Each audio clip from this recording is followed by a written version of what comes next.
Hello students, welcome to वानी education. आज का जो हमारा इम्पोर्टेंट चैप्टर है that is equilibrium. Plus one science का बहुत इंपॉर्टेंट चैप्टर है इक्विलिब्रियम। चलिए स्टार्ट करते हैं एक बिल्कुल सिंपल वे में इक्विलिब्रियम चैप्टर को। देखिए, जैसे ही हम इक्विलिब्रियम स्टार्ट करेंगे उससे पहले हम एक छोटी सी सिचुएशन क्रिएट करते हैं ताकि हमें इक्विलिब्रियम बहुत अच्छी तरह से समझ में आ जाए। चलिए देखिए, हमारे पास अगर हम एक प्रोसेस डिस्कस करें तो एक प्रोसेस या तो इक्विलिब्रियम में हो सकती है या वो नॉन इक्विलिब्रियम में होगी। ठीक है, अभी इक्विलिब्रियम नॉन इक्विलिब्रियम क्या है इसको हम डिटेल में समझते हैं। सबसे पहले हम एक ऐसी प्रोसेस लेंगे जो एक रिवर्सिबल प्रोसेस होगी और एक इरिवर्सिबल प्रोसेस होगी। इरिवर्सिबल प्रोसेस जिसमें सिर्फ रिएक्टेंट किसके अंदर जाएंगे, प्रोडक्ट के अंदर। ऐसी प्रोसेस इरिवर्सिबल है, यानी जो सिर्फ और सिर्फ फॉरवर्ड डायरेक्शन के अंदर टेक प्लेस करे। फिर दूसरी हमारी प्रोसेस आ जाएगी रिवर्सिबल प्रोसेस। रिवर्सिबल प्रोसेस में क्या होगा, रिएक्टेंट तो प्रोडक्ट में कन्वर्ट होगा, उसको हम फॉरवर्ड बोलेंगे। प्रोडक्ट भी वापस रिएक्टेंट के अंदर कन्वर्ट होगा और इसको हम बोलेंगे बैकवर्ड रिएक्शन। यानी जिसके अंदर दोनों रिएक्शंस हो, फॉरवर्ड भी हो और बैकवर्ड भी हो, उस रिएक्शन को हम रिवर्सिबल प्रोसेस बोलते हैं। और सबसे इंपॉर्टेंट कंडीशन, इक्विलिब्रियम के लिए रिवर्सिबल रिएक्शन का होना बहुत जरूरी है। सबसे इंपॉर्टेंट बात है कि जो इक्विलिब्रियम है that always take place in, किसके अंदर टेक प्लेस करेगा, इस जिसके अंदर फॉरवर्ड और बैकवर्ड दोनों ही हो, रिवर्सिबल रिएक्शन के अंदर। Equilibrium take place in reversible reaction. सबसे पहली कंडीशन तो यही है, रिवर्सिबल रिएक्शन यानी जिसमें both forward and backward take place, दोनों ही टेक प्लेस करेंगे। पहली कंडीशन तो ये। अभी हमने इसकी डेफिनेशन नहीं लिखी, अभी तो सिर्फ कंडीशन बताई कि इक्विलिब्रियम कब टेक प्लेस करेगा। जिसके अंदर रिवर्सिबल रिएक्शन होगी उसी में ही इक्विलिब्रियम टेक प्लेस करेगा। कैसे करेगा वो देखते हैं। देखिए, हम एक सिचुएशन क्रिएट करते हैं। मान लीजिए हमारे पास एक स्टैंडर्ड कंडीशन में ए एक रिएक्टेंट है और वो किस में कन्वर्ट हो रहा है, बी में। और इनकी स्टैंडर्ड कन्वर्जेशन की जो कंडीशन है वो है 1A get converted into 1B। एक ए एक बी में कन्वर्ट होगा। ठीक है, चलिए स्टार्टिंग में लेते हैं हम। हमारे पास 100A थे और अभी क्या है, सिर्फ 0 ही बी है। और इसके अंदर टाइम हमारे पास क्या है, अभी 0 सेकंड। टाइम हम किस में ले रहे हैं, सेकंड में। 0 सेकंड है, यानी अभी हमने रिएक्शन स्टार्ट ही नहीं की है, सिर्फ रिएक्टेंट लिए प्रोडक्ट में जाना स्टार्ट नहीं हुआ है।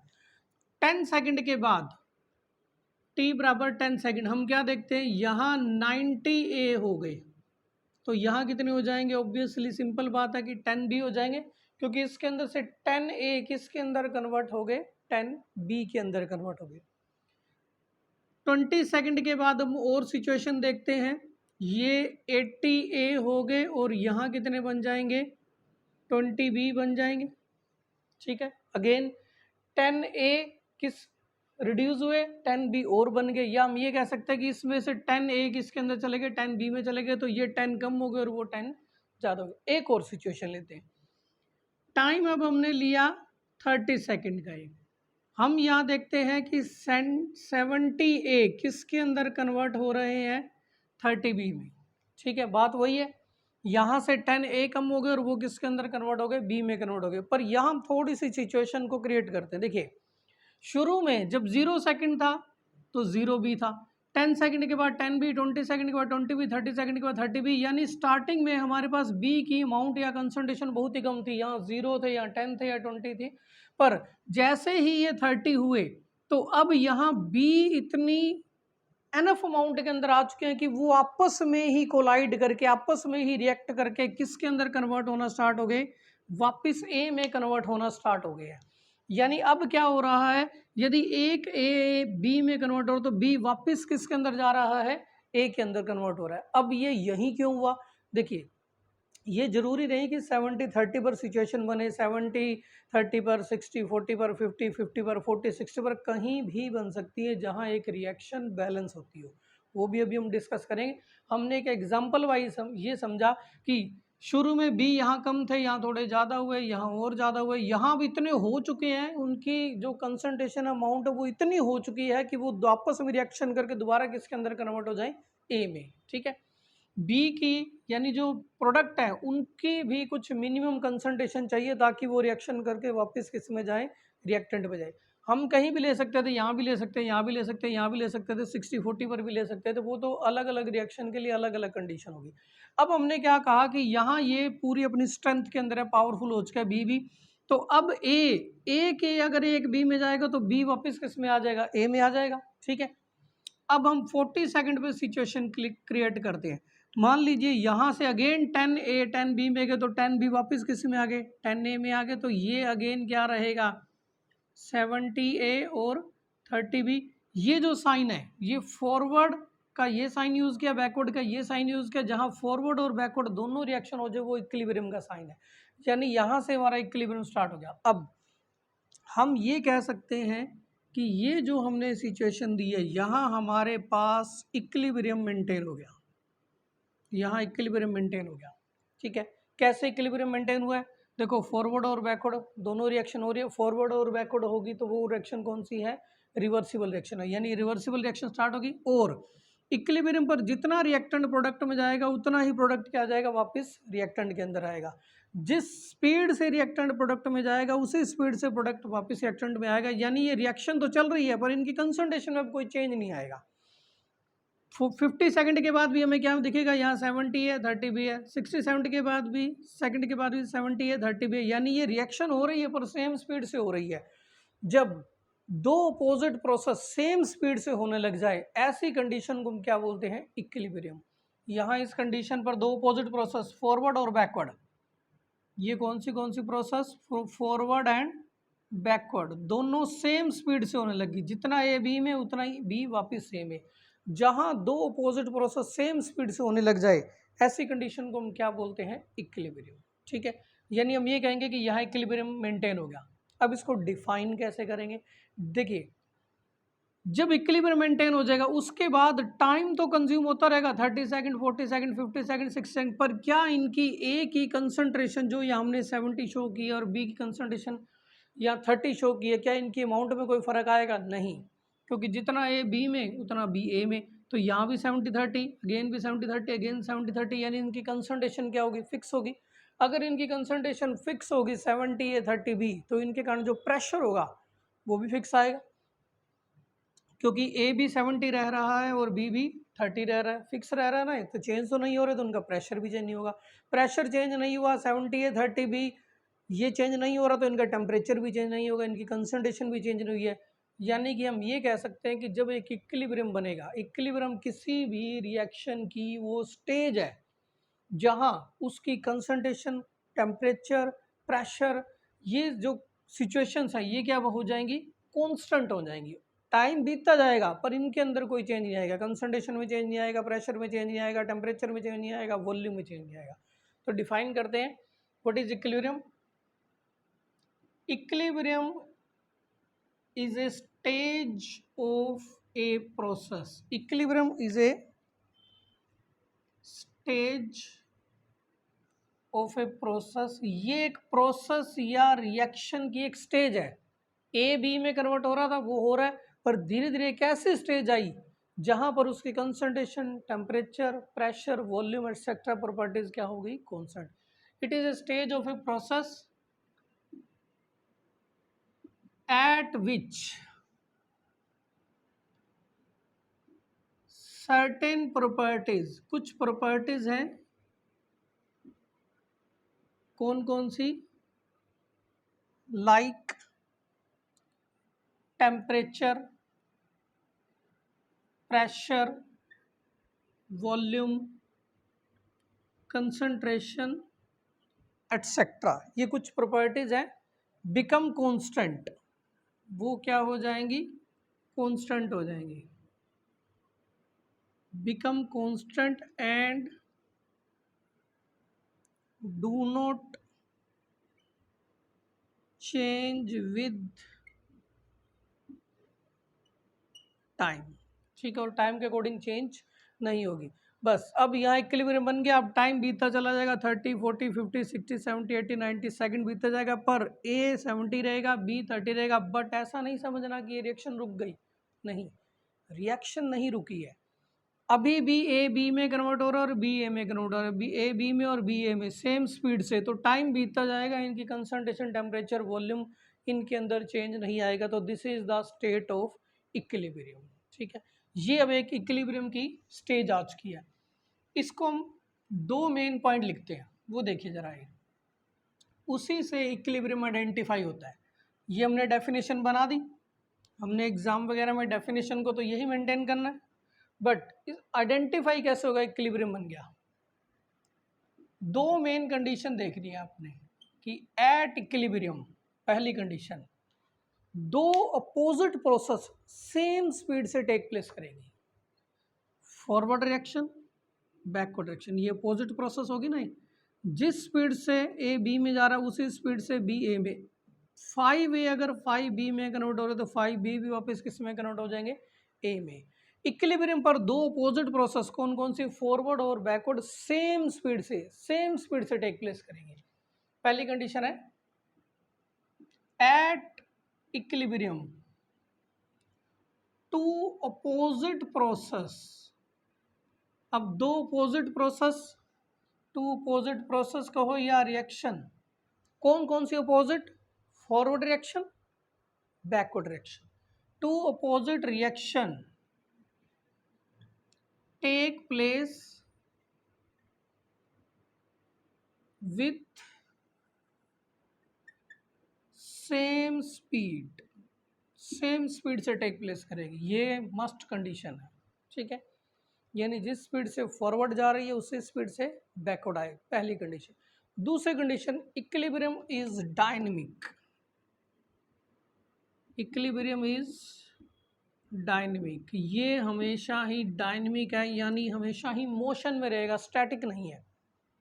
Equilibrium is always in motion, move कर रहा होगा। देखिए मैंने कहा यहाँ इक्विलिब्रियम बन गया, अब हमें ऐसा लग रहा है कि 70A बन के रुक गया, 30B बन के रुक गया, बट ऐसा नहीं है। अभी भी ए बी में जा रहा है और बी ए में जा रहा है, बट सेम स्पीड से जा रहा है, तो हमें ऐसा लग रहा है कि इसके अंदर चेंज नहीं हो रहा, बट इसमें चेंज हो रहा है क्योंकि ये डायनेमिक है, अभी भी प्रोसेस कंटिन्यू हो रही है।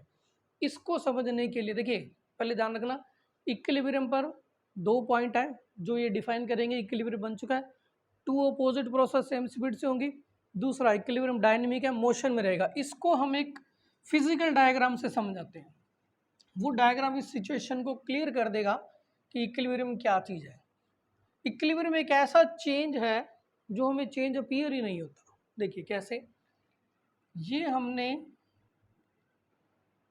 एक कंटेनर लिया, ठीक है, ये कंटेनर है। अब इसके अंदर हमने क्या सिचुएशन मेंटेन की? दो टैप लगाए। एक टैप तो क्या करेगा? वाटर को इनलेट देगा। दूसरा टैप हमने जो वाटर को आउटलेट देगा। सेम टैप है, जैसा हमने इनलेट के लिए यूज़ किया है वैसा ही हमने आउटलेट के लिए यूज़ किया है। सेम कैटेगरी के टैप है हमारे पास। अब इसके अंदर हम यहाँ ये इनिशियल वाटर का लेवल ले लेते हैं। ये हमारे पास स्टार्टिंग वाटर का लेवल था, यानी इनिशियली इस बकेट के अंदर इतना पानी था। अब हमने क्या किया, इसके अंदर जिस स्पीड से वाटर को अंदर एंटर करवा रहे हैं उसी स्पीड से हम वाटर को एग्जिट करवा रहे हैं। ठीक है, ये हमारे पास इनलेट हो गया, वाटर के लिए इनलेट, पानी यहाँ से अंदर जा रहा है, और ये वाटर के लिए हमारे पास क्या हो गया? आउटलेट हो गया, और यहाँ से पानी बाहर आ रहा है। अब देखिए ये जो हमने रिप्रेजेंट की है, ये इक्विलिब्रियम को ही रिप्रेजेंट करती है। कैसे? क्या इस पर कोई दो पॉजिटिव प्रोसेस हो रही है? यस, पानी का इनलेट और पानी का आउटलेट दो पॉजिटिव प्रोसेस सेम स्पीड से हो रहे हैं। यस, जिस स्पीड से हम वाटर को अंदर एंटर करवा रहे हैं उसी स्पीड से बाहर इसके अंदर वाटर एग्जिट हो रहा है।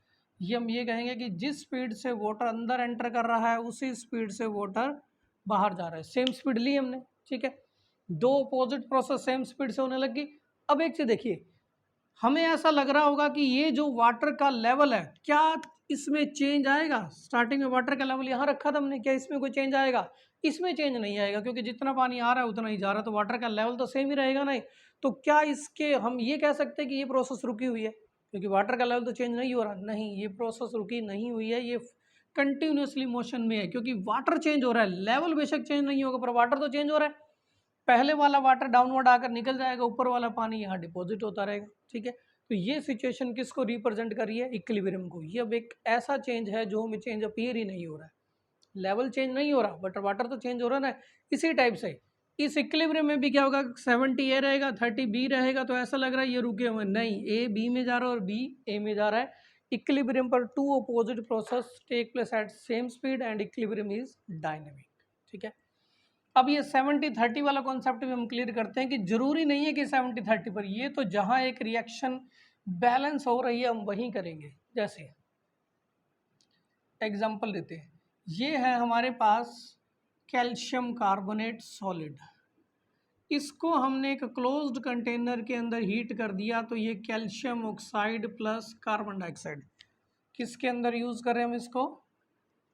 क्लोज्ड कंटेनर के अंदर, क्योंकि अगर क्लोज्ड कंटेनर नहीं होगा तो कार्बन डाइऑक्साइड ये क्या है, गैस है, ये इवेपोरेट हो जाएगी। अब इनमें इक्विलिब्रियम बन रहा है, ठीक है। जितना कैल्शियम कार्बोनेट, कैल्शियम ऑक्साइड और कार्बन डाइऑक्साइड में ब्रेकर है, उतने ही कैल्शियम ऑक्साइड और कार्बन डाइऑक्साइड वापस किसके अंदर आ रही है? CaCO3 में। CaCO3 किस में कन्वर्ट हो रहा है? CaO और CO2 में। ये दोनों आपस में मिलकर किस में कन्वर्ट हो रहे हैं? कैल्शियम कार्बोनेट में, सेम स्पीड से, ठीक है। अब इसमें देखिए, अगर हम इनके मोल चेक करें तो कैल्शियम कार्बोनेट यहाँ कितना है? 1 मोल, ये कितना है? 1 मोल, ये कितना है? 1 मोल। तो इधर इनका 1 मोल है और इधर इनके कितने हैं? 2 मोल। तो 1 और 2 मोल में रेशो बन गया, ठीक है। ये बात क्लियर है। और देखो, हमने कहा H2 plus I2 equilibrium 2I2, again ये भी क्लोज्ड कंटेनर में, जितने हाइड्रोजन और आयोडीन कन्वर्ट होकर HI में जा रहे हैं उतना ही HI वापस किस में आ रहे हैं? हाइड्रोजन और आयोडीन में। अब यहाँ इनके मोल देखें 1 और 1 2, यहाँ इनके मोल कितने हैं? 2, यहाँ भी 2 मोल है, टोटल रिएक्टेंट में 2 मोल है, प्रोडक्ट में भी कितने मोल है? 2 है, यहाँ बराबर में कन्वर्ट हो गए। तो ये कहीं भी बन सकता है, ये कोई 70-30 1 2 2 1 इसकी कोई कंडीशन नहीं। जहाँ पर एक रिएक्शन कंप्लीटली बैलेंस हो रही हो वहाँ कहीं भी इक्विलिब्रियम बन सकता है, ठीक है। तो ये जो हमने एग्जांपल दिया ये तो जस्ट एक फिजिकल एग्जांपल था समझने के लिए। अब हम इसके कुछ और प्रैक्टिकल एग्जांपल करते हैं। उससे पहले टाइप्स ऑफ इक्विलिब्रियम, इक्विलिब्रियम के टाइप। इक्विलिब्रियम के दो टाइप हैं, physical equilibrium and chemical equilibrium. अगर इक्विलिब्रियम के अंदर सिर्फ फिजिकल स्टेट चेंज हो रही है यानी सॉलिड लिक्विड गैस में चेंज आ रहा है तो वो फिजिकल इक्विलिब्रियम, पर पूरा केमिकली चेंज हो रहा है यानी एक रिएक्टेंट अलग केमिकल है और प्रोडक्ट क्या है? अलग केमिकल है, तो वो केमिकल इक्विलिब्रियम है, ठीक है। Types of equilibrium, there are two type of equilibrium. First is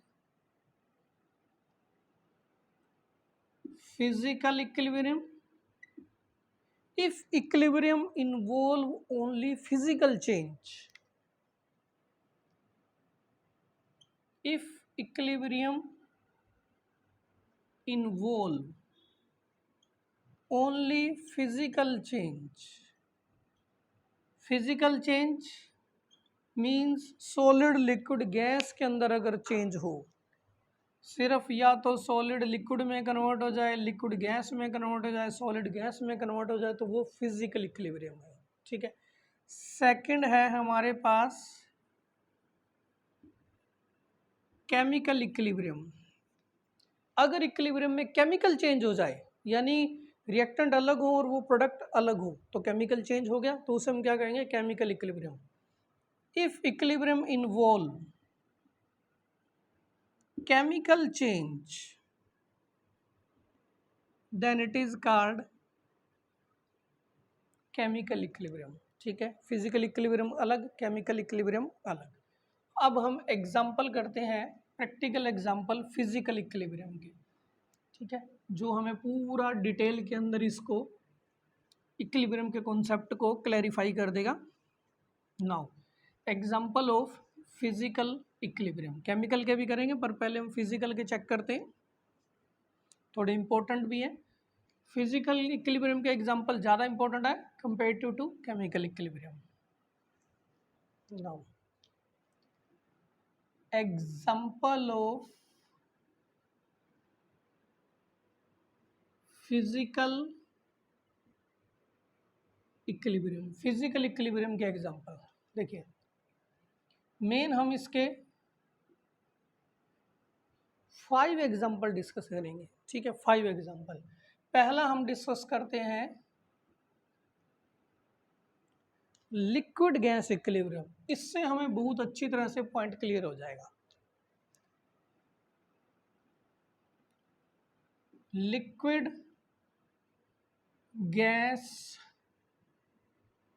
equilibrium, ये फर्स्ट एग्जांपल है फिजिकल इक्विलिब्रियम का है, लिक्विड गैस इक्विलिब्रियम। इससे हमें इक्विलिब्रियम और भी अच्छी तरह से क्लियर हो जाएगा।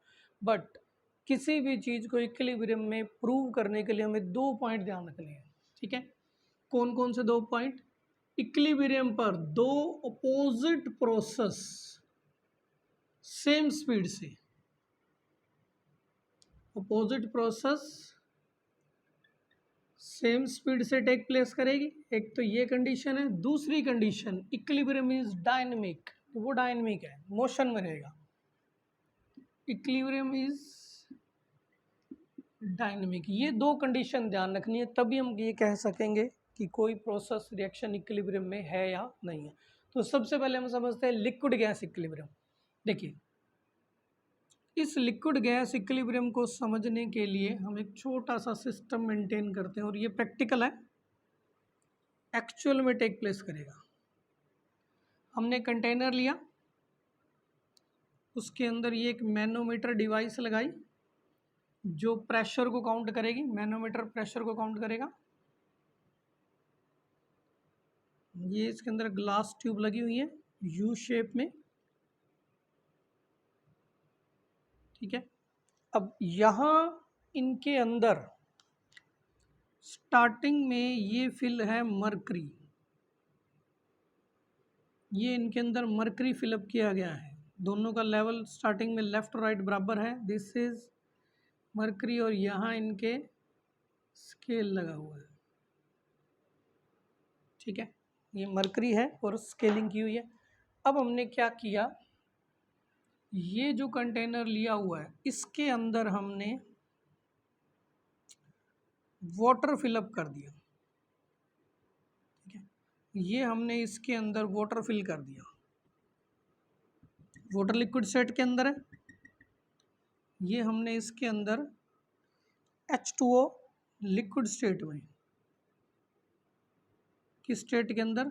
लिक्विड स्टेट में। और ये कौन सी स्टेट है? गैस स्टेट है, ठीक है। देखिए, काइनेटिक थ्योरी ऑफ लिक्विड के according all liquid molecules are in motion. वो मोशन में तो आपस में कोलाइड करेंगे तो एनर्जी कंजर्वेशन होगा। जब लिक्विड के मॉलिक्यूल आपस में कोलाइड करेंगे तो जिन लिक्विड के मॉलिक्यूल की एनर्जी ज़्यादा हो जाएगी वो किस में चले जाएंगे? गैस फेज यानी वेपर फेज में चले जाएंगे। जिनकी एनर्जी कम होगी वो लिक्विड में रहेंगे। तो हम क्या देखते हैं कि यहाँ से ये जो लिक्विड के मॉलिक्यूल हैं ये आपस में कोलाइड करके किसके अंदर कन्वर्ट हो रहे हैं? वेपर में कन्वर्ट हो रहे हैं। यहाँ से ये किस में कन्वर्ट होना स्टार्ट हो जाएंगे? वेपर में। धीरे धीरे ये जितना भी एम्प्टी वॉल्यूम है उसके अंदर कौन आते जाएंगे? इनके वेपर आते जाएंगे, ठीक है। यहाँ लिक्विड के मॉलिक्यूल आपस में कोलाइड कर रहे हैं। देखो, ये हमारी एक लिक्विड की बाउंड्री थी, इस बाउंड्री से ऊपर गैस है यानी वेपर स्टेट कहेंगे। यहाँ लिक्विड के मॉलिक्यूल आपस में कोलाइड कर रहे हैं, जिसकी एनर्जी ज़्यादा वो किस में चला गया? वेपर में। यही कोलाइड करेंगे जिसकी एनर्जी ज़्यादा वो वेपर में। इस टाइप से लिक्विड किसके अंदर कन्वर्ट हो रहा है? वेपर के अंदर कन्वर्ट हो रहा है। तो धीरे धीरे हम क्या देखेंगे कि ये जो हमारे पास एम्प्टी स्पेस है ऊपर वाला वेपर वाला, वो सारा का सारा क्या हो जाएगा? इन वेपर से फिलअप होना स्टार्ट हो जाएगा, ठीक है। अब ये अगर वेपर्स इस एम्प्टी स्पेस में आ रहे हैं तो इस मैनोमीटर के भी यहाँ इस एम्प्टी स्पेस में आएंगे ना, ठीक है। ये बात तो कॉमन है क्योंकि इससे कनेक्टेड है। अब किसी भी सब्सटेंस के ऊपर अगर कोई सब्सटेंस आ जाए तो वो नीचे वाले सब्सटेंस पर प्रेशर अप्लाई करेगा।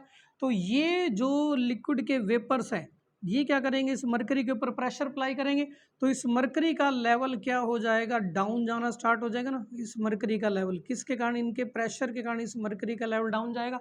अगर यहाँ से मरकरी का लेवल डाउन जाना स्टार्ट हो जाएगा तो यहाँ स्टार्टिंग में ये मरकरी इस पॉइंट पर था, पर जैसे उनका प्रेशर लगेगा तो ये क्या हो जाएगा, इसका लेवल अप जाना स्टार्ट हो जाएगा नहीं।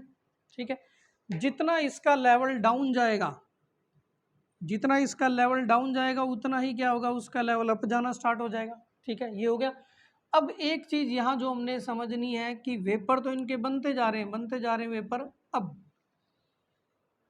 मान लीजिए हमने कहा कि ये हमारे पास जितना भी एम्प्टी वॉल्यूम था गैस वाला, ये सारा, ये जितना भी गैस वाला वॉल्यूम था उसके अंदर एक्स मॉलिक्यूल आ सकते हैं। ठीक है, एक हमने अमाउंट सेलेक्ट कर ली एक्स, कि जब इसके अंदर एक्स आ जाएंगे तो ये सारा का सारा फिलअप हो जाएगा। अब ये इसके अंदर एक्स मॉलिक्यूल आ चुके हैं और ये सारा फिलअप हो चुका, अब एक सिंगल मॉलिक्यूल भी नहीं आ सकता। ठीक है, क्योंकि एक स्टेज तो ऐसी आएगी जब ये सारा फिलअप हो जाएगा। अब एक चीज़ देखिए, यहाँ इस एम्प्टी स्पेस के अंदर सिर्फ एक्स मॉलिक्यूल आ सकते थे और वो अब इसके अंदर आ चुके हैं, अब एक भी मॉलिक्यूल नहीं आ सकता। तो क्या नीचे ये जो लिक्विड के मॉलिक्यूल हैं ये आपस में कोलाइड करना बंद कर देंगे? ध्यान से सोचिए, जितने मॉलिक्यूल ऊपर आ सकते थे उतने आगे, अब क्या ये दो लिक्विड के मॉलिक्यूल ये अब आपस में कोलाइड करना बंद कर देंगे? नहीं। काइनेटिक थ्योरी ऑफ लिक्विड को according all liquid molecule are in motion and if they are in motion they will collide with each other. तो वो आपस में कोलाइड करेंगे। अब ये कोलाइड करेंगे तो जैसे ही जिसकी एनर्जी ज़्यादा होगी वो किस में जाने की कोशिश करेगा, गैस वेपर में। ठीक है, पर यहाँ तो जगह ही नहीं है, फिर क्या होगा? अब देखिए यहाँ मेन प्रोसेस स्टार्ट होगी। अब ये दो लिक्विड के मॉलिक्यूल आपस में कोलाइड कर रहे हैं, जिसकी मान लीजिए इन कोलिजन के बाद इसकी एनर्जी ज़्यादा होगी तो ये किस में जाने की कोशिश करेगा, गैस में जाने की कोशिश करेगा। पर यहाँ तो जगह ही नहीं है क्योंकि जितने मॉलिक्यूल एक्स थे उतने आ चुके हैं। तो अब यहाँ एक अपोजिट प्रोसेस स्टार्ट हो जाएगी। क्या? दो गैस के मॉलिक्यूल अब आपस में और ज़्यादा हाई स्पीड से कोलाइड करना स्टार्ट कर देंगे। ये दो गैस के मॉलिक्यूल आपस में कोलाइड कर रहे हैं, जिस गैस के मॉलिक्यूल की एनर्जी ज़्यादा होगी वो तो गैस में रहेगा, पर जिस गैस के मॉलिक्यूल की एनर्जी कम हुई वो किस में आ जाएगा, वापस लिक्विड में। लिक्विड की एनर्जी को ज़्यादा कर देंगे तो वो गैस में, गैस की एनर्जी को कम कर देंगे तो वापस किस में आ जाएगा, वो लिक्विड में। तो यहाँ ये प्रोसेस स्टार्ट हो जाएगी। अगर एक मॉलिक्यूल यहाँ लिक्विड से गैस में जाएगा तो फिर एक मॉलिक्यूल को गैस से लिक्विड में आना पड़ेगा, क्योंकि उस एक्स्ट्रा मॉलिक्यूल के लिए तो वहाँ स्पेस ही नहीं है। ठीक है, 5 मॉलिक्यूल अगर ऊपर जाएंगे तो 5 को नीचे आना पड़ेगा, 10 ऊपर जाएंगे 10 को नीचे आना पड़ेगा। तो दो अपोजिट प्रोसेस सेम स्पीड से होने लग गई। ठीक है, जैसे ही ये सारा एम्प्टी वॉल्यूम फिलअप हो जाएगा तो वहाँ क्या होगा, जितना वाटर इस लिक्विड से गैस में जाएगा उतना ही गैस से वेपर वापस किस में आना स्टार्ट हो जाएंगे, लिक्विड में। क्योंकि यहाँ हमने मॉलिक्यूल हमेशा कितने रखने हैं, एक्स, इससे ज़्यादा तो आ ही नहीं सकते। ठीक है, ये बात क्लियर हुई। ठीक है, इसमें एक चीज़ हमें इसमें डाउट हो जाएगा कि हमें पता कैसे लगेगा कि यहाँ एक इक्विलिब्रियम बन चुका है। देखिए यहाँ कितने मॉलिक्यूल रहेंगे हमेशा, एक्स। 5 ऊपर गए 5 नीचे तो एक्स, 10 ऊपर गए 10 नीचे तो एक्स, एक्स मॉलिक्यूल रहेंगे। तो एक्स मॉलिक्यूल के कारण जैसे ही ये लेवल डाउन जाना बंद और ये लेवल अप जाना बंद, इसका मतलब अब यहाँ क्या बन चुका है, इक्विलिब्रियम बन चुका है। क्योंकि यहाँ मॉलिक्यूल एक्स रहेंगे, एक्स मॉलिक्यूल के कारण प्रेशर क्या होगा, फिक्स होगा। तो जैसे ही इसका लेवल डाउन या अप जाना बंद हो जाएगा तब हम ये कह सकते हैं कि अब इनमें क्या बन गया, इक्विलिब्रियम बन गया है। ये पॉइंट क्लियर हुआ। अब हम इसको थोड़ा सा ब्रीफ में लिख देते हैं। देखो लिक्विड गैस इक्विलिब्रियम, इसको हम कह सकते हैं evaporation of water, evaporation of water in closed container. एक क्लोज्ड कंटेनर में हमने वाटर का इवेपोरेट किया, evaporation of water in closed container. जब हम ऐसा करेंगे, वाटर को इवेपोरेट करेंगे क्लोज्ड कंटेनर के अंदर, तब व्हेन इक्विलिब्रियम गेट मेंटेन, जब उनके अंदर इक्विलिब्रियम मेंटेन होगा, when equilibrium get maintain then, तब क्या होगा। देखो हमने वही दो बातें बतानी है, दो अपोजिट प्रोसेस सेम स्पीड से करवानी है। कौन कौन सी? वाटर लिक्विड का वाटर वेपर के अंदर कन्वर्ट होना और वाटर वेपर का वाटर लिक्विड के अंदर कन्वर्ट होना, ये दो प्रोसेस सेम स्पीड से होने लग जाएगी। Then rate of evaporation of water, water के इवेपोरेशन का रेट किसके बराबर हो जाएगा? Rate of condensation of water vapour, water के वेपर का लिक्विड में आना कंडेंसेशन कहलाएगा ये, ठीक है। That is equal to rate of condensation of water vapour, यानी जितना लिक्विड वाटर गैस में जा रहा है उतना ही वेपर वाला वाटर लिक्विड में अंदर, लिक्विड के अंदर कन्वर्ट हो रहा है। जब इक्विलिब्रियम बनेगा, देखो मेन बात हमारे पास ये थी कि किसी भी फिजिकल इक्विलिब्रियम में जब आप इक्विलिब्रियम मेंटेन करोगे तो दो अपोजिट प्रोसेस सेम स्पीड से होनी चाहिए। कौन कौन सी? Rate of vaporation water, water का वेपोरेट होना किसके बराबर हो जाएगा? Rate of condensation vapour, vapour का कंडेंसेशन होना, यानी ये दो अपोजिट प्रोसेस सेम स्पीड से होने लग गई। और ये डायनेमिक होगा, ये पॉइंट क्लियर हो ना, क्योंकि नीचे वाटर कोलाइड करना बंद तो करेगा नहीं, ये कोलाइड करके गैस में जाता रहेगा, पर गैस में जगह नहीं है तो वो कोलिजन करके वापस लिक्विड में आता रहेगा, चलता रहेगा, पर मॉलिक्यूल कितने रहेंगे? एक्स का प्रेशर क्या रहेगा? फिक्स, ठीक है। ये पॉइंट क्लियर हुआ। जब हम एक क्लोज्ड कंटेनर के अंदर वाटर रख देंगे तो उनके अंदर लिक्विड गैस इक्विलिब्रियम मेंटेन हो जाएगा। इसके अंदर एक स्पेशल नोट ये ध्यान रख लेंगे कि हमें कैसे पता लगा, क्योंकि वाटर के वेपर हमें दिखाई तो देंगे नहीं, फिर हमें पता कैसे लगा कि इनमें इक्विलिब्रियम बन चुका है,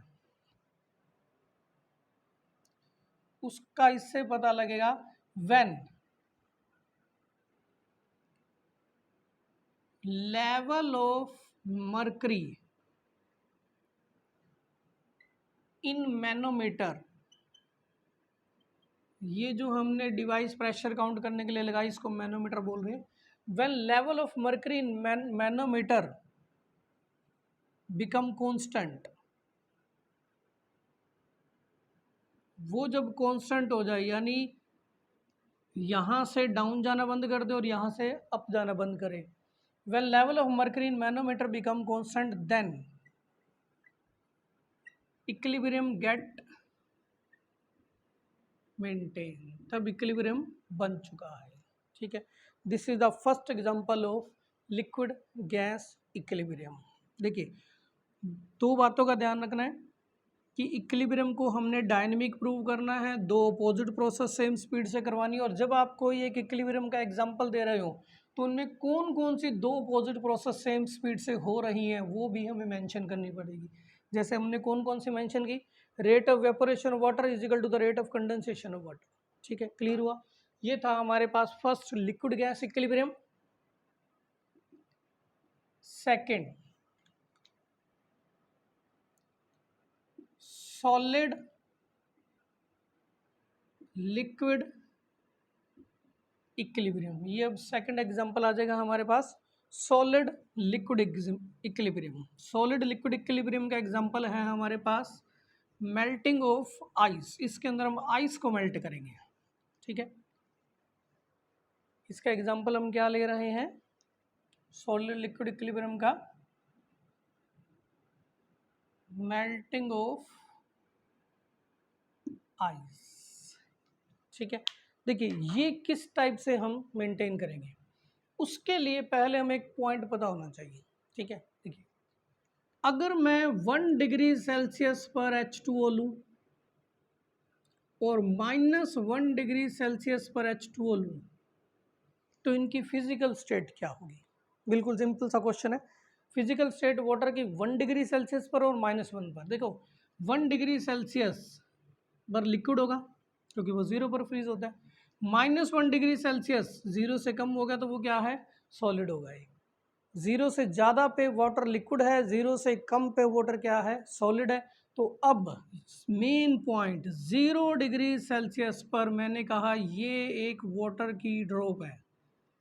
अब ये किस स्टेट के अंदर होगी? क्या ये सॉलिड होगी या लिक्विड होगी? देखिए -1 पे लिक्विड, -1 पे सॉलिड।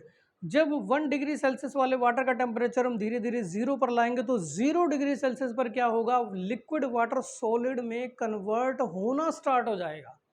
कन्वर्ट हो चुका नहीं होगा, 0 डिग्री सेल्सियस पर लिक्विड वाटर सॉलिड आइस के अंदर कन्वर्ट होना स्टार्ट हो जाएगा, यानी कि इसके अंदर दोनों स्टेट एग्जिस्ट करेंगे। लिक्विड किसके अंदर कन्वर्ट होना स्टार्ट हो जाएगा?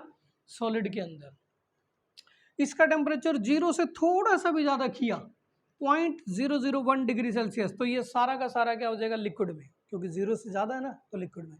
0 से थोड़ा सा ही कम कर दो, ये सारा आइस बन जाएगा। तो 0 पे क्या है? लिक्विड सॉलिड में कन्वर्ट होना स्टार्ट हो जाता है। यानी इस 0 डिग्री सेल्सियस पर वाटर की दोनों स्टेट इसके अंदर एग्जिस्ट करेंगे। ये स्पेशल पॉइंट है, ठीक है।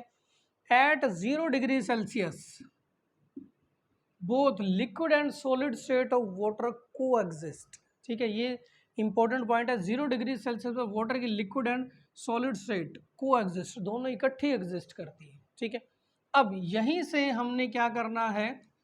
सॉलिड लिक्विड का एग्जाम्पल मेंटेन करना है। यानी 0 डिग्री सेल्सियस पर हमारे पास लिक्विड स्टेट भी अवेलेबल है और 0 डिग्री सेल्सियस पर सॉलिड स्टेट भी अवेलेबल है। इन्हीं का ही हमने यूज करना है। कैसे यूज करेंगे? देखो, हमने क्या किया? अगेन एक कंटेनर लिया, ठीक है। इसको हमने क्या किया?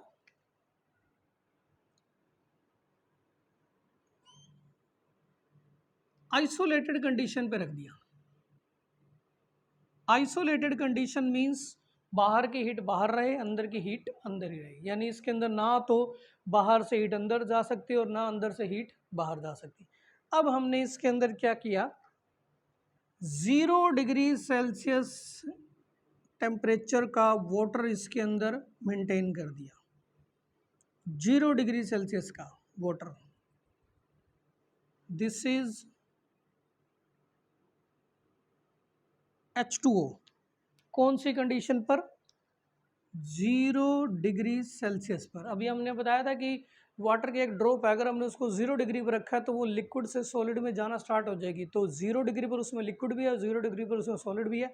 तो वो जो 0 डिग्री सेल्सियस वाला लिक्विड वाटर था वो हमने यहाँ इसके अंदर यूज कर लिया, ठीक है। और सेम टू सेम हमने क्या किया? अब इसके अंदर एक आइस का पीस हमने एडअप कर दिया। ये है 0 डिग्री सेल्सियस पर आइस, ये हमने इसके अंदर एडअप कर दिया, ठीक है।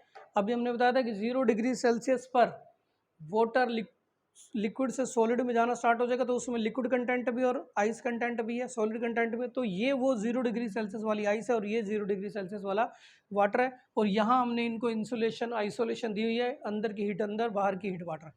जैसे ही हम इस 0 डिग्री सेल्सियस वाली आइस को 0 डिग्री सेल्सियस वाले वाटर में रखेंगे तो देखना इसके अंदर इक्विलिब्रियम मेंटेन हो जाएगा। कैसे? यहाँ हीट बाहर अंदर नहीं जा सकती, ठीक है। अब देखिए, ये क्या है? वाटर है, कितने डिग्री सेल्सियस का? 0 डिग्री सेल्सियस का। अब अगर मान लो मैं कहूँ कि यहाँ से कुछ वाटर मॉलिक्यूल ने वाटर में से थोड़ी सी भी अगर हीट निकल जाए तो वो किसके अंदर कन्वर्ट हो जाएगा? 0 डिग्री सेल्सियस के वाटर में से थोड़ी सी भी हीट निकल गई तो वो सारा सॉलिड में कन्वर्ट हो जाएगा ना, ठीक है। ये वाटर लिक्विड है, इसके अंदर थोड़ी सी हीट निकल गई। मान लो हमने क्या कहा कि इसके अंदर थोड़ी सी हीट निकली, इसके अंदर इससे ये थोड़ी सी हीट एनर्जी, ये क्यू अमाउंट ऑफ एनर्जी इसके अंदर से निकल गई, हीट निकल गई। अब इस 0 डिग्री सेल्सियस के वाटर में से क्यू अमाउंट ऑफ हीट निकली तो ये इसकी जो टेम्परेचर है वो 0 से थोड़ा सा कम हुआ, और जैसे ही 0 से थोड़ा सा कम हुआ तो ये किसके अंदर कन्वर्ट हो जाएगा? सॉलिड के अंदर कन्वर्ट हो जाएगा, फ्रीज हो जाएगा ना। 0 डिग्री सेल्सियस का वाटर था, थोड़ी सी हीट निकलती, इसका टेम्परेचर थोड़ा सा कम गया, थोड़ा सा कम जाते ही ये किसके अंदर कन्वर्ट हो जाएगा? सॉलिड में कन्वर्ट हो जाएगा, ठीक है। अब ये जो हीट है क्या इस कंटेनर से कहीं बाहर जा सकती है? ये इस कंटेनर से कहीं बाहर नहीं जा सकती। तो ओवरऑल या तो इस वाटर के पास जाएगी या इस आइस के पास जाएगी, और जैसे ही ये क्या अमाउंट ऑफ हीट इस आइस के पास जाएगी तो उतनी ही आइस क्या होगी? यहाँ से मेल्ट हो जाएगी। नहीं, जितनी वाटर में से हीट निकल कर लिक्विड सॉलिड बना, जितनी वाटर में से हीट निकल कर सॉलिड बना, उतनी हीट क्या करेगी? उतनी आइस को ही मेल्ट करेगी। जितना वाटर फ्रीज हो उतनी आइस मेल्ट करेगी, क्योंकि हीट सेम ही है, यहाँ से निकली और उतनी ही वो आइस को वो क्या करेगी? मेल्ट करेगी। तो ये आइस किसके अंदर कन्वर्ट हो जाएगा? वाटर के अंदर कन्वर्ट हो जाएगा ना। तो इस प्रकार से इनके अंदर एक प्रोसेस स्टार्ट हो जाएगी कि ये जो वाटर है जो 0 डिग्री सेल्सियस वाला, ये अपनी हल्की सी हीट लूज करके फ्रीज होना स्टार्ट करेगा। जितनी हीट लूज करेगा उतनी आइस को मिलेगी, उतना ही आइस वाटर में जाना स्टार्ट हो जाएगी। तो दो अपोजिट प्रोसेस होने लगी। वाटर फ्रीज हो रहा है, और आइस क्या हो रही है, मेल्ट हो रही है। जितना वाटर हीट लूज करके फ्रीज होगा उतनी ही हीट से उतनी ही आइस मेल्ट होकर वाटर में कन्वर्ट होगी। समझे बात? देखो, जितनी वाटर ने हीट लूज की, मान लो क्यों हीट लूज करने से इतना पानी बर्फ बना, तो इतनी हीट को गेन करने से इतने अमाउंट के बराबर ही आइस किसके अंदर कन्वर्ट हो जाएगी, वाटर में कन्वर्ट हो जाएगी। बराबर होगी ना, क्योंकि बाहर से हीट आ नहीं सकती, अंदर से बाहर जा नहीं सकती, तो जितनी हीट इसमें से निकलेगी उतनी हीट उतनी ही आइस को मेल्ट करके वाटर में बदलेगी। तो यहाँ जैसे ही आप 0 डिग्री सेल्सियस के पानी में 0 डिग्री सेल्सियस की आइस रखोगे तो इनके अंदर इक्विलिब्रियम मेंटेन हो जाएगा। और कैसे मेंटेन होगा, जितना वाटर फ्रीज होगा उतनी ही आइस मेल्ट होगी, क्योंकि बाहर हीट जा नहीं सकती और बाहर की हीट अंदर आ नहीं सकती। ठीक है, ये बात क्लियर हुई? थोड़ा सा ध्यान से समझिएगा इस पॉइंट को। मेल्टिंग ऑफ आइस में when equilibrium get maintain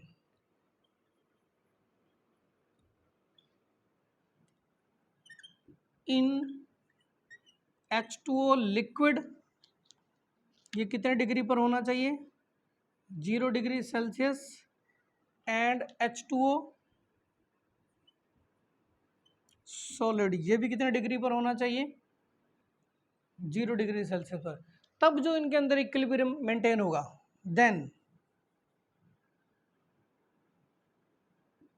equilibrium get maintain, तब इक्विलिब्रियम बन जाएगा। उससे क्या होगा, रेट ऑफ फ्रीजिंग वाटर, जितना वाटर फ्रीज हो रहा है उतनी आइस मेल्ट हो रही है। Then equilibrium get maintain and rate of freezing of water, rate of freezing of water is equal to rate of melting of ice. जितना water freeze होगा उतनी ही आइस मेल्ट हो जाएगी। तो ये वाटर लिक्विड था, आइस सॉलिड थी, तो ये किसका एग्जांपल हो गया, सॉलिड लिक्विड इक्विलिब्रियम का है। पर इसके अंदर कंडीशन एक इंपॉर्टेंट ये है कि ये सारी सिचुएशन आइसोथर्मल यानी आइसोलेटेड कंडीशन के अंदर होनी चाहिए। ठीक है, एडियाबेटिक कंडीशन भी कह सकते हैं कि हीट ना ही तो बाहर जाए ना ही अंदर आए। ठीक है, ये था हमारे पास second example, physical example physical equilibrium का। फर्स्ट था liquid gas, second solid liquid equilibrium, third solid gas equilibrium. तीन इसके मेन एग्जांपल करेंगे और दो स्पेशल हैं, पहले तीन नॉर्मल फिर दो स्पेशल। थर्ड है हमारे पास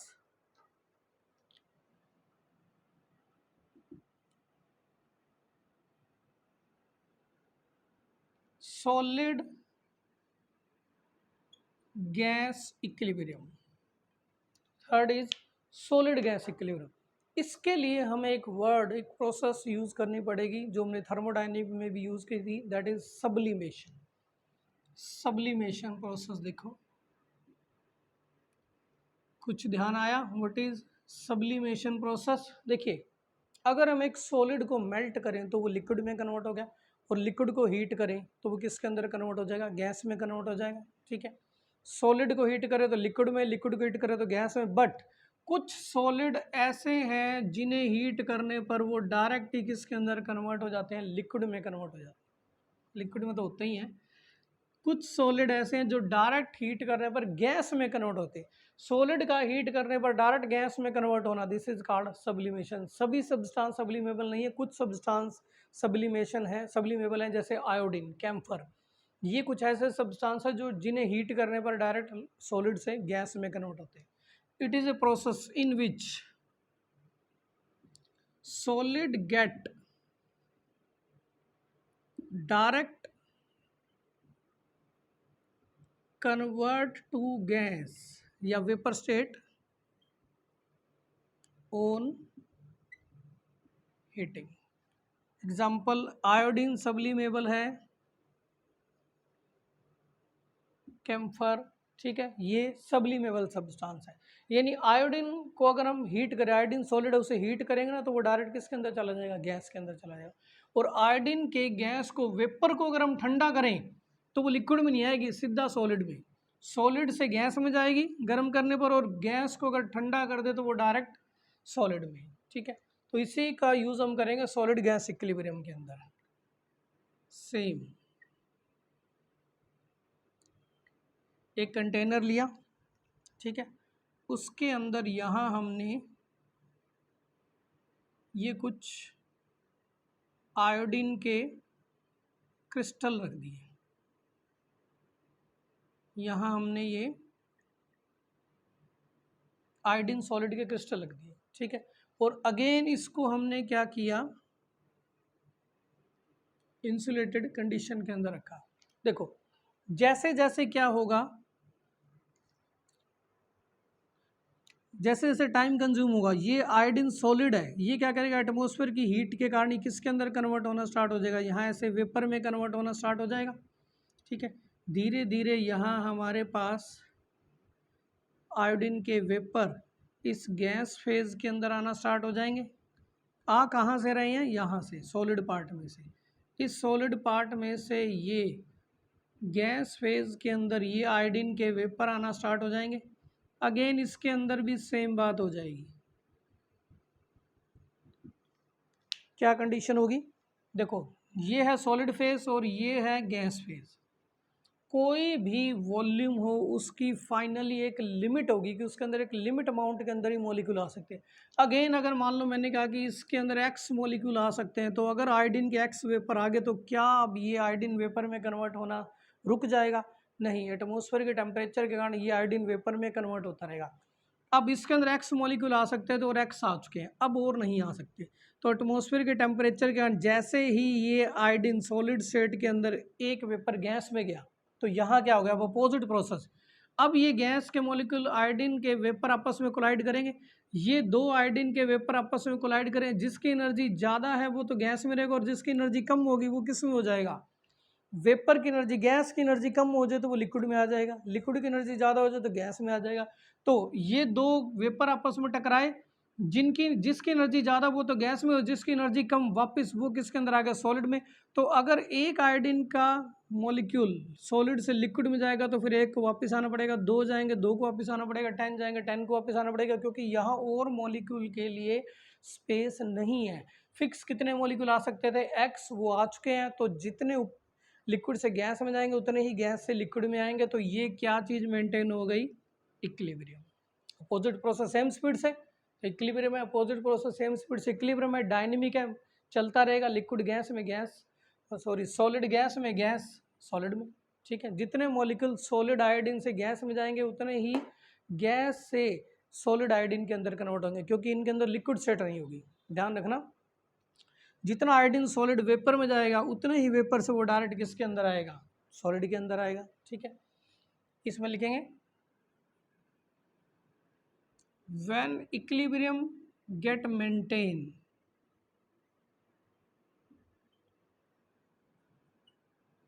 in iodine solid enclosed container, close container में अगर हमने आयोडीन सॉलिड रख दिया तो उनके अंदर जो इक्विलिब्रियम बनेगा, देन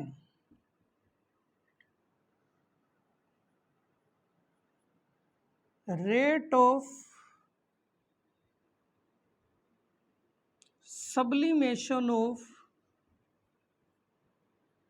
I2 सॉलिड, आयोडीन का सॉलिड से गैस में जाना sublimation, then rate of sublimation of iodine solid is equal to the gas iodine का वापस सॉलिड में आना। देखो सॉलिड से सीधा गैस में जाएगा तो वो सब्लिमेशन है, गैस जब वापस सॉलिड में आएगी तो वो डिपोजिशन कहलाएगी। इसको हम ऐसे कह सकते हैं, ये हमने आयोडीन क्या लिया, सॉलिड, ये किसके अंदर जा रहा है, आयोडीन गैस के अंदर जा रहा है, और आयोडीन गैस वापस किसके अंदर आ रही है, सॉलिड में। पर जब सॉलिड गैस के अंदर जाएगा तो ये सब्लिमेशन है, पर जब गैस वापस कूल होकर सॉलिड में आएगी तो ये डिपोजिशन है, दिस इज डिपोजिशन। तो rate of sublimation of iodine solid is equal to the rate of deposition of I2 vapour या गैस। ये दो अपोजिट प्रोसेस इक्विलिब्रियम पर सेम स्पीड से होने लग गई, ठीक है। इसको हम क्या कहेंगे, सॉलिड गैस, क्योंकि यहाँ आयोडीन सॉलिड और ये किसके अंदर है, गैस के अंदर है। तो देखिए ये हमने फिजिकल इक्विलिब्रियम के 3 एग्जांपल डिस्कस किए, liquid gas, solid liquid and solid gas. ये हमारे 3 कॉमन एग्जांपल। अब इसके बाद नेक्स्ट लेक्चर के अंदर हम 2 स्पेशल एग्जांपल डिस्कस करेंगे। तब तक के लिए गुड लक।